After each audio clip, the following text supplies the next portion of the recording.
नाम बंधु तिवारी और आप देख रहे हैं मेरा रोजाना कार्यक्रम खबरों का कतरा, जहां आप देखेंगे बिहार की राजनीति की हर हलचल, हर संकेत और हर गठबंधन के पीछे की सच्चाई। आज हम बात करेंगे 15 अक्टूबर 2025 की 10 बड़ी खबरों और उनके गहन विश्लेषण की।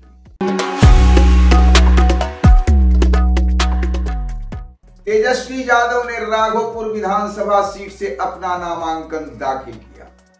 राघोपुर अब सिर्फ लालू यादव की विरासत सीट नहीं रही, यह तेजस्वी के लिए काबिलियत की परीक्षा बन गई है।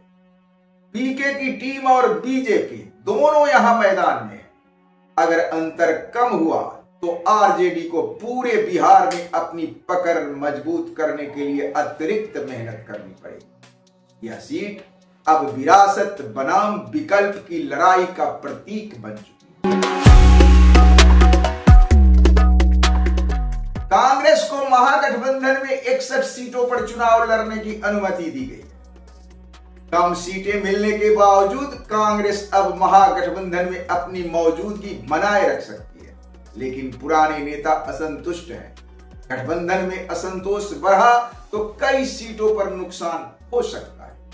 मतलब सीटों की संख्या कम, लेकिन रणनीति और बूथ मैनेजमेंट पर दबाव ज्यादा। आरजेडी ने महागठबंधन के तहत लगभग 135 सीटों पर चुनाव लड़ने का निर्णय लिया है।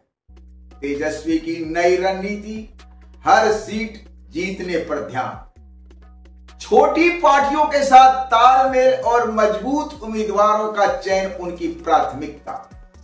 यह आरजेडी के लिए क्वालिटी ओवर क्वांटिटी की दिशा में बदलाव। उपेंद्र कुशवाहा और जीतन राम मांझी ने सीट बंटवारे पर असंतोष जताया। भाजपा के लिए यह सामाजिक संतुलन का मुश्किल दौर है। इनकी नाराजगी एनडीए के कई जिलों में वोट शेयर को प्रभावित कर सकती है। गठबंधन को तुरंत सामंजस्य बैठाना होगा, वरना बूथ स्तर पर नुकसान संभव है। जनसुराज पार्टी ने दूसरी सूची में 65 उम्मीदवारों की घोषणा की है। इस सूची में एससी, एसटी और अति पिछड़ा वर्ग ईबीसी पर विशेष फोकस है।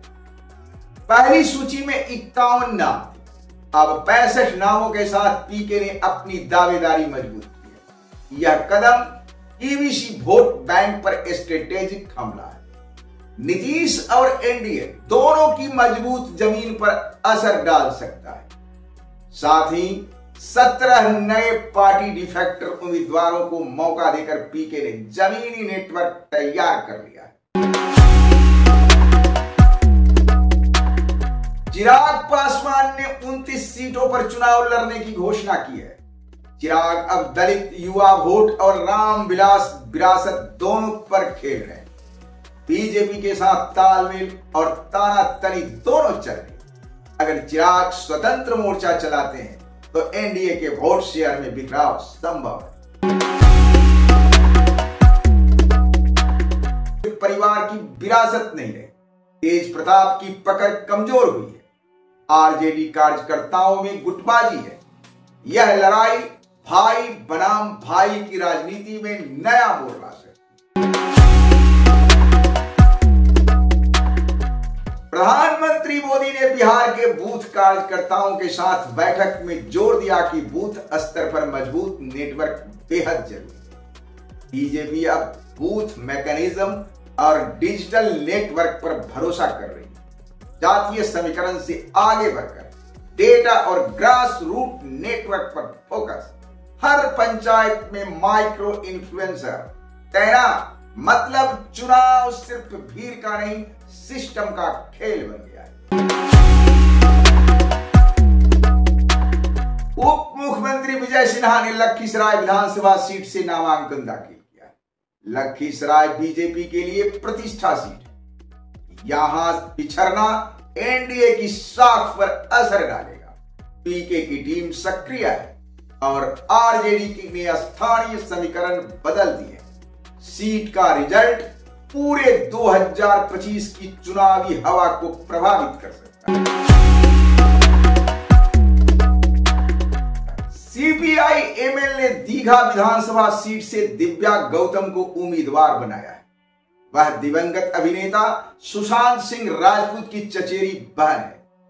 दिव्या का चेहरा शहरी और महिला वोटरों के बीच चर्चा का विषय बन गया है। उनकी प्रोफेशनल पृष्ठभूमि और सीपीआई एमएल का संगठन उन्हें प्रतिस्पर्धी बनाता है।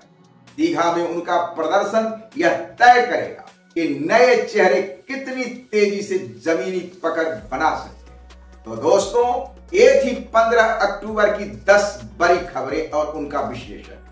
बिहार की राजनीति अब केवल सियासी बयान और गठबंधन की नहीं, बल्कि जमीनी रणनीति, वोटर सेंसर और नए चेहरों की भी जंग बन चुकी है। यदि आपको यह गहन विश्लेषण पसंद आया तो चैनल को सब्सक्राइब करें और बताएं आपके हिसाब से बिहार का अगला किंग मेकर कौन बनेगा।